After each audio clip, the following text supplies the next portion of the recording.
আসসালামু আলাইকুম রহমতুল্লাহি অবরকাতুহু। সম্মানিত দর্শক, সারা দেশ উত্তাল বিভিন্ন কারণে। মানুষের মন খারাপ, অভাব অভিযোগ চরমে। বিস্তীর্ণ এলাকা হাওর অঞ্চলে ফসলের যে উৎপাদন সেটা মার খেয়েছে, এবং এই যে বহু সংখ্যক যে জমি বিস্তীর্ণ এলাকাতে, হাওর অঞ্চল বলতে আমাদের দেশের যেমন কিশোরগঞ্জ, নেত্রকোনা, সুনামগঞ্জ, জামালপুর, এই বিস্তীর্ণ এলাকার যে ফসল, বোরো ফসল, সেটি মার খাওয়ার কারণে লক্ষ লক্ষ পরিবার রীতিমতো পথে বসেছে। অন্যদিকে রাজনীতির যে অঙ্গন, সেই রাজনীতির অঙ্গনে অজানা আশঙ্কা এবং অজানা উত্তেজনা পক্ষ এবং বিপক্ষ সবাইকে রীতিমতো তটস্থ রেখেছে। এর মধ্যে বিদেশি চক্র যারা আছে, আমেরিকা, ভারত, চীন এবং পাকিস্তান, যার যার মতো করে অনেক সময় যে শকুন যেভাবে একটি মরা গরুর উপরে ঝাঁপিয়ে পড়ে, ঠিক তদ্রুপ বাংলাদেশের মাটি এবং মানুষ, এটি যারা বিদেশি শক্তি, তাদের জন্য এই মুহূর্তে অনেকটা ঠিক, কি বলবো, বলতেও লজ্জা লাগে। মানে আমরা যে এত সমস্যায় আছি, পুরো দেশ ঋণে ডুবে যাচ্ছে। বাজেটারি সাপোর্টের জন্য আমাদের টাকা দরকার, IMF এর টাকা দরকার, বিশ্ব ব্যাংকের টাকা দরকার, ঋণ পরিশোধের জন্য টাকা দরকার। আমাদের বাংলাদেশ থেকে যারা লক্ষ লক্ষ কোটি টাকা বিদেশে পাচার করেছে, ইউরোপ, আমেরিকার বহু দেশে, সে সকল দেশ থেকে টাকাগুলো ফেরত আনা দরকার। কোনো বন্ধু নেই, কেউ সাহায্য করছে না, সব মানে সবাই যেন চোরের বন্ধু। আমরা যাদেরকে চোর বলে গালাগালি করছি, সে সকল চোরদেরকে ইউরোপ, আমেরিকার সভ্য দেশ, তারা রাজার হালে তাদেরকে বরণ করে তাদের অর্থবিত্ত ও সকল দেশে বিনিয়োগ করার অবারিত সুযোগ দিয়েছে, এবং অনেককে নাগরিকত্ব পর্যন্ত দিয়ে দিয়েছে। ক্ষুদ্র একটি দেশ, এই দেশের মধ্যে 18 কোটি মানুষ, এই গত 2 বছরে না হলেও 1 কোটি লোক কর্মহীন হয়ে পড়েছে, বেকার হয়ে পড়েছে। বৈশ্বিক কারণে আমরা কোনো কুল কিনারা পাচ্ছি না, আমাদের এক্সপোর্ট কমে যাচ্ছে, এমনকি আমেরিকাতে আমাদের এক্সপোর্ট মারাত্মকভাবে কমে গেছে। অন্যদিকে আমেরিকার সঙ্গে আমাদের যে বাণিজ্য চুক্তি, সেই বাণিজ্য চুক্তির বলে তাদের কাছ থেকে তেল আনতে হচ্ছে বেশি দামে, অস্ত্র আনতে হবে বেশি দামে। আমাদের প্রয়োজন নেই, কিন্তু প্রায় 40-45 হাজার কোটি টাকা খরচ করে তাদের দেশ থেকে বিমান কিনতে হবে। মানে অবস্থাটা এরকম হলো যে একজন ধনী মানুষ, সে সিগারেট খাবে, চুরুট খাবে বা 1 গ্লাস মদ খাবে, আপনার কাছে চাইলো টাকা দে। আপনি বললেন যে হুজুর আমার তো কোনো টাকা নেই। তো বললো যে ঠিক আছে, তোর কলিজাটা ছিঁড়ে দে, কিডনি আছে কিডনি দে, তোর অন্ডকোষ দুটো খুলে দে।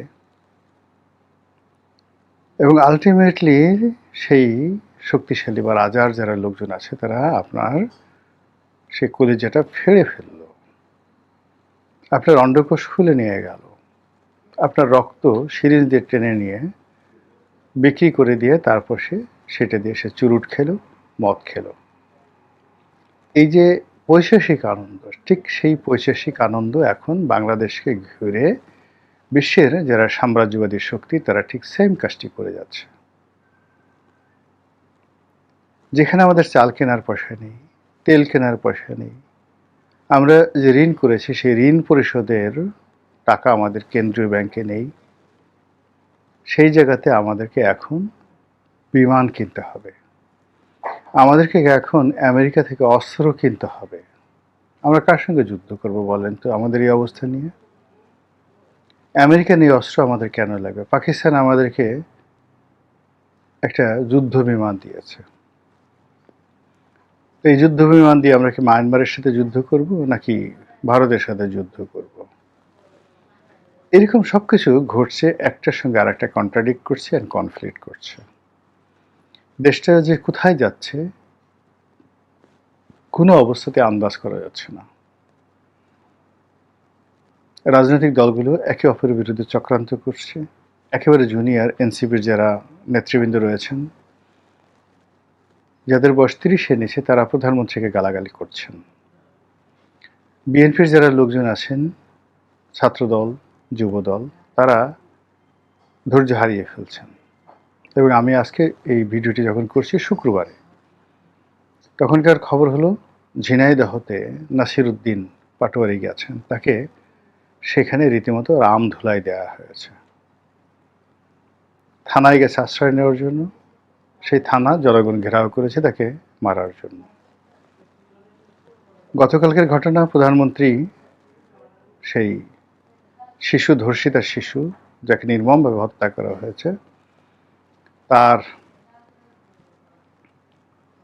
পরিবারকে সহানুভূতি জানার জন্য সেখানে গেছেন এবং প্রধানমন্ত্রীকে উদ্দেশ্য করে ভুয়া ভুয়া স্লোগান তোলা হয়েছে। তার সঙ্গে স্বরাষ্ট্রমন্ত্রী ছিলেন, আইনমন্ত্রী ছিলেন, প্রায় সবাইকেই লাঞ্ছিত করা হয়েছে গালাগালি দ্বারা, অঙ্গভঙ্গি দ্বারা, এমনকি ধাক্কা যদি দেওয়ার সামর্থ্য থাকতো সেটাও দিত। বিএনপি অভিযোগ করছে যে পুরো কাজটি জামাতের লোকজন করেছে। আর জামাতের লোকজন বলছে যে আমজনতা, সাধারণ মানুষ বিক্ষুব্ধ হয়ে পড়েছে। এই যে অবস্থা, সেই অবস্থা শুধুমাত্র ঢাকাতে নয়, একই অবস্থা সিলেটে, একই অবস্থা চট্টগ্রামে। চট্টগ্রামে এক 4 বছরের শিশু ধর্ষিত হয়েছে। সেই ধর্ষিত শিশুকে নির্যাতনকারী, জুলুমকারী, ধর্ষক, তাকে জনগণ হাতে নাতে ধরে ফেলেছে এবং পুলিশ সেখানে এসে সে ধর্ষককে উদ্ধার করার চেষ্টা করেছে, কিন্তু জনগণ ছাড়তে নারাজ। তারা ধর্ষককে নিজের হাতে বিচার করবে। দেশে ইসলামিক দলগুলোর মধ্যে, বিশেষ করে জামায়াত ইসলামী, এই যে ধর্ষণ বেড়ে গেছে, এই জন্য সেই ইসলামী শরিয়া আইন অনুযায়ী প্রকাশ্যে পাথর মেরে অথবা শিরচ্ছেদ করে দৃষ্টান্তমূলক শাস্তির দাবি করছে।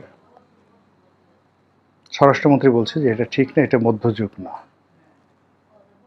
এখন আইন অনুযায়ী সবকিছু হবে। আর তার এই জবাবে জামাতের যিনি সেক্রেটারি জেনারেল, তিনি বলার চেষ্টা করছেন যে এত বড় সাহস, আল্লাহ রাসূল যে আইন, বিধান, বিধি চালু করেছেন ধর্ষকদের জন্য, সেটার বিরুদ্ধে কথা বলছে, সেটাকে মধ্যযুগের অসভ্যতামি বলছে। ইট মিনস আপনি আল্লাহর আইন মানেন না, আপনি রাসূলকে মানেন না, আপনি হাদিস মানেন না, কোরআন মানেন না। এখনো পর্যন্ত এই পর্যায়ে আছে, ভবিষ্যতে যদি বলে ফেলে আপনি নাস্তিক হয়ে গেছেন, মুরদাদ হয়ে গেছেন, আল্লাহ মালুম।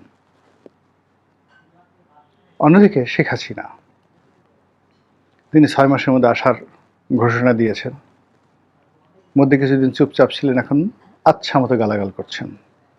তারেক রহমান সাহেব, বিএনপি, জামাত, মানে কাউকে তিনি বাদ দিচ্ছেন না। আর তিনি যে একটি বৈধ সরকার, তিনি যে দেশের জন্য অনেক উপকার করেছেন এবং তাকে ছাড়া যে দেশটি চলবে না, তিনি আবার সেই কথা 10 মুখে বলার চেষ্টা করছেন।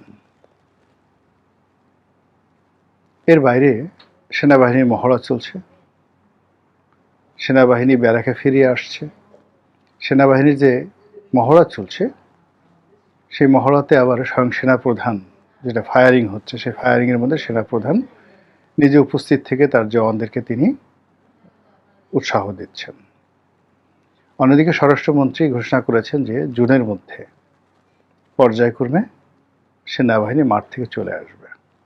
সেনাপ্রধান বলেছেন যে আমরা দায়িত্ব পালন করেছি দেশের প্রয়োজনে এবং সেই দায়িত্ব শেষ হয়ে গেছে, এখন আমরা চলে যাচ্ছি ক্যান্টনমেন্টে।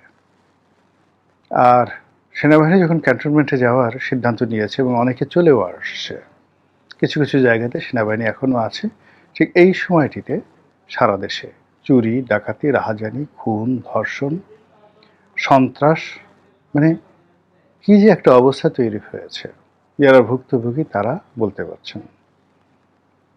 পুলিশ এখনো পর্যন্ত অ্যাক্টিভ হয়নি, হতে পারেনি, অনেক ক্ষেত্রে পুলিশের মধ্যে দলাদলি, মারামারি, হানাহানি এমন পর্যায়ে মানে আমি আমার এই ঢাকা শহরের জীবনে বা গ্রামে তো আসলে ওই ট্রাফিক পুলিশ নেই, জেলা শহরগুলোতে ট্রাফিক পুলিশ আছে, কিন্তু আমার শৈশবে দেখিনি। আমি ঢাকাতে আসার পর থেকেই এই ট্রাফিক পুলিশ প্রথম দেখি।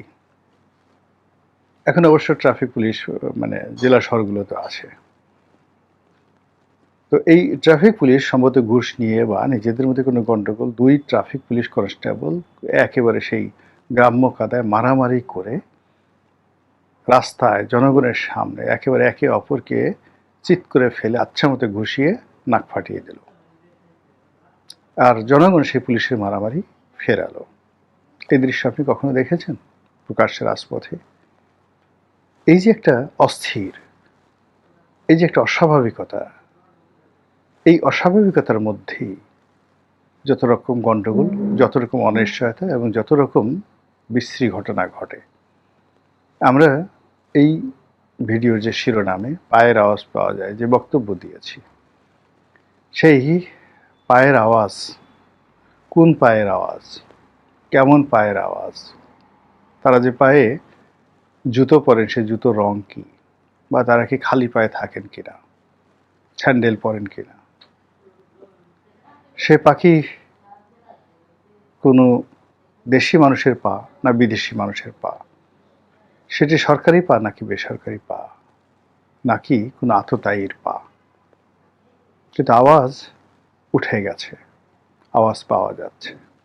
মানুষের মনে স্বস্তি নেই, প্রকৃতিতে স্বস্তি নেই, বিশ্রী সব ঘটনা ঘটে চলছে।